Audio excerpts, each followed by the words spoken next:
Yes, Premam సినిమాతో ఈ అమ్మాయి ప్రేమంలో మనం పడిపోయాం. ఈ మధ్యకాలంలో అందరూ రాధిక జపం చేస్తూ ఉన్నారు, రాధిక రాధిక అని. అయితే ఇక్కడ మాత్రం ఇందాకే చెప్పినట్టు ఎవరో ఎక్కువగా స్మైల్ కనిపించదు అని చెప్పారు. ఎలాంటి క్యారెక్టర్ చేసింది అని నేను waiting. So inviting on stage Anupama Parameswaran.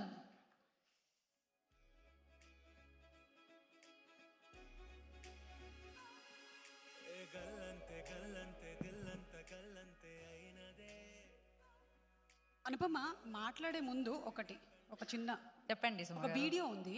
We just wanted you to watch that video. చూద్దామా? భయపడద్దు,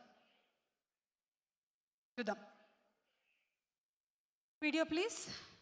కార్తిక్ అన్నయ్య నా దగ్గరకు వచ్చి హీ సెడ్ అన్నయ్య. బేసిక్ ఏంటంటే అందమైన అమ్మాయిలు అన్నయ్య అనే వర్డ్ వాడకూడదమ్మా, బేసిక్గా వాడకూడదు. నేను ఎందుకు చెప్పాను, ఎందుకు చెప్తున్నాను, ట్రై టు అండర్స్టాండ్. ఇదంతా ఈ రౌండ్ టేబుల్ వచ్చి స్క్వేర్ టేబుల్ ఇదంతా అయిపోయిన తర్వాత నువ్వు అన్నయ్య అన్న ప్రతిసారి కార్తిక్ ఘట్టం నేను అన్నయ్య అన్నయ్య మళ్ళీ ఓకే ఫైన్ ఫైన్. కార్తిక్ ప్రేమగా కార్తిక్ కార్తిక్ అది కార్తిక్ ఎంత బాగుందో. మా వల్ల కావట్లేదు, ఇది 4th ఫిల్మ్ టుగెదర్. అండ్ అయితే మాత్రం రవితేజ గారు చెప్పింది అక్షరాల నిజం. ఈ రోజుతో తాడో పేడో తేలిపోవాలి. ఇదిగోండి, దీన్ని రాఖీ అనుకుందామా, ఫ్రెండ్షిప్ బ్యాండ్ అనుకుందామా? కార్తిక్ గారిని వేదిక మీదకి రావాల్సిందిగా రిక్వెస్ట్ చేస్తున్నాము. సో మీరు దీనికి ఏ నేమ్ ఇస్తారో అదే. కార్తిక్ అన్నయ్య అయితే రాఖీ అవుతుంది ఇది, లేకపోతే ఫ్రెండ్షిప్ బ్యాండ్, అంతే.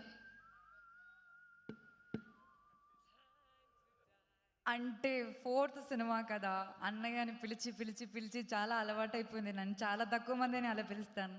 సో తను కూడా పాపం ఫస్ట్ సినిమాకి బాధపడి ఉంటాడు, సెకండ్ సినిమా నుంచి అలవాటు చేసుకొని ఉంటాడు. సారీ రవి గారు, 4th సినిమాకి తప్పట్లేదు అనుకుంటాడు.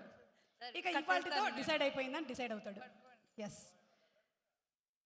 అన్నయ్య సన్నిధి అది నాకు పెన్నిది.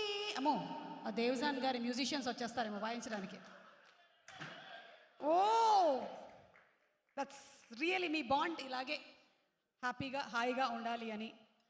4th movie, working for the 4th film together. Wonderful. Okay, so thank you so much and please go ahead.